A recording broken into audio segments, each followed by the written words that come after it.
Bonjour à tous, on se retrouve pour une nouvelle position avec ici le trait pour les blancs. Et dans cette partie, bon, on a déjà une position nettement avantageuse avec les blancs gagnantes pratiquement en jouant n'importe quel coup. Mais on va essayer de jouer les coups les plus précis, les plus forcés, les plus directs, surtout pour gagner. Évidemment avec des menaces, bien sûr, hein, des menaces de, de gagner tout de suite, tout simplement. Alors pourquoi on a l'avantage ici? Ben, on a déjà Dame Tour Cavalier et l'adversaire n'a que Dame Fou et Cavalier, donc déjà on a une qualité d'avance. Alors il a un pion de plus, puisqu'on en a que 5 et il en a 6, mais on a la Dame Blanche qui peut à tout moment prendre un pion déjà, qui est très active avec le Roi Noir qui se fait attaquer. La dame et la tour, hein, bien sûr, peuvent arriver à tout moment, et le cavalier aussi, même, est pas mal placé. Alors, les noirs de leur côté, il faut faire quand même attention, ont un cavalier et une dame qui sont un peu gênants, donc avec cette dame qui peut menacer en venant faire échec en E3, hein, ici.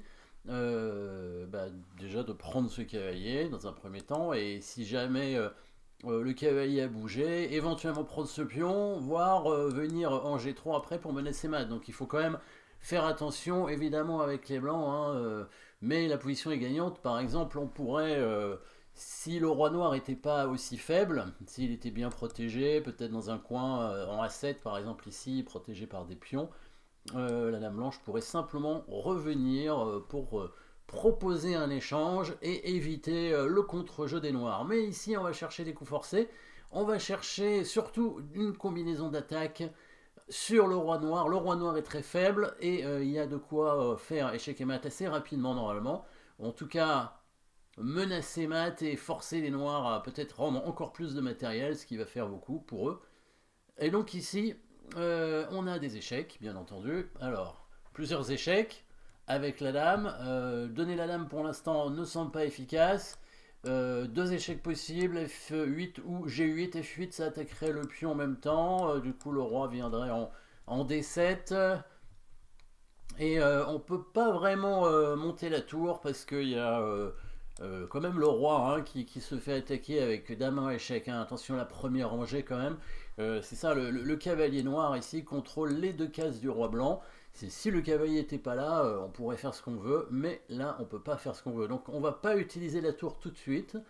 La tour va rester sur la première rangée et on va faire une menace de mat dans cette position. Les échecs sont pas très intéressants. On va faire une menace de mat, mais pas une menace de mat en un coup. Ça va être une menace de mat en plusieurs coups, et c'est ça qui est compliqué ici dans cette partie, c'est que les blancs ont bien visualisé la combinaison qui allait arriver. Je ne sais pas si vous la voyez, en tout cas, il faut la chercher. Regardez, avec le joli coup de cavalier, simplement, bon, c'est assez logique ce coup, hein, le coup de cavalier en F4, pour venir dans le trou ici, hein. On sait qu'un cavalier sur la sixième rangée, c'est extrêmement fort. Mais les noirs, les blancs devaient anticiper évidemment l'attaque des noirs, hein, comme je disais, la dame qui peut venir en G3 pour menacer mat, c'est ce qu'il va faire, hein. Il va faire échec avec la dame pour forcer le roi à aller dans le coin, et ensuite il vient en G3, donc pour menacer mat, et en même temps menacer ce pion. Donc voilà, il s'est dit, bon bah peut-être que il n'a pas vu, ou alors il va devoir défendre avec sa dame vite vite. Donc peut-être que les noirs sont dit, il a prévu de faire échec ici avec le cavalier, de ramener la dame pour protéger le mat, mais à ce moment-là, évidemment, la dame pourrait prendre ce pion, et les noirs prendre un deuxième pion, ce qui serait beaucoup. Mais les blancs avaient évidemment prévu quelque chose de beaucoup plus fort. Vous l'avez vu aussi, certainement. Maintenant, les coups forcés vont permettre de mater rapidement. Donc le cavalier, bien sûr, en E6, hein, c'est bien sûr l'idée du cavalier F4. C'est ça qu'il avait vu. Ce qui est important, c'est de le voir avant, évidemment, hein. On peut le voir maintenant aussi. Mais si, disons que s'il n'y a pas ce mat, ben, cavalier F4, c'est pas un bon coup, parce que les noirs prennent un pion gratuitement, finalement, sur échec. Donc il faut être sûr de bien calculer toute la suite. Cavalier aussi échec. Le roi noir n'a pas le choix, hein. S'il vient en C8, c'est tout de suite mat avec la dame. Donc il est obligé d'aller en D7.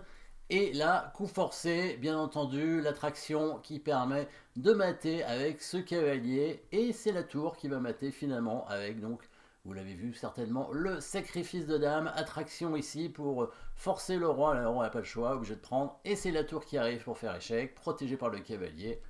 Et là, le mat, hein, voilà. Donc les Blancs avaient bien vu toute cette suite, bien joué, ce qui leur permet en fait de finir la partie tout de suite en fait. Hein. C'est des coups forcés qui permettent de finir la partie. Après, évidemment, c'était pas obligatoire de jouer ça pour gagner, mais c'est ce qui permet de gagner le plus vite. Il y a le moins de risque d'erreur finalement, puisque moins la partie dure et moins il y aura statistiquement d'erreurs possibles. Bien sûr, il faut calculer précisément. Hein. L'erreur, on peut la faire en calculant mal, bien sûr. Voilà. Merci d'avoir suivi cette position. N'oubliez pas de vous abonner et à très bientôt.